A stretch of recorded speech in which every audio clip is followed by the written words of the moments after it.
படிப்பின் யூடியூப் சேனல்ல அடுத்து என்ன பார்க்க போறோம் அப்படின்னா, ஆதி திராவிட மற்றும் பழங்குடியினர் நலத்துறை சார்பில் கொடுக்கக்கூடிய உதவித்தொகை திட்டங்கள் தான் என்னென்ன அப்படிங்கிறது பார்க்க போறோம்.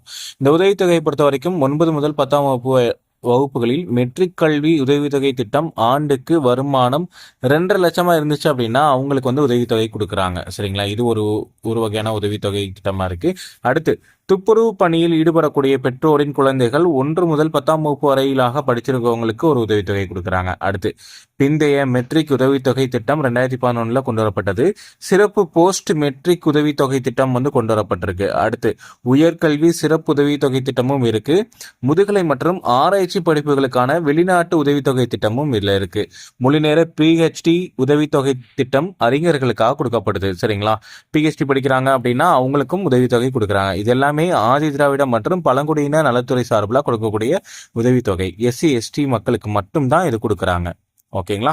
ரொம்ப முக்கியமான ஒன்று. தேங்க்யூ.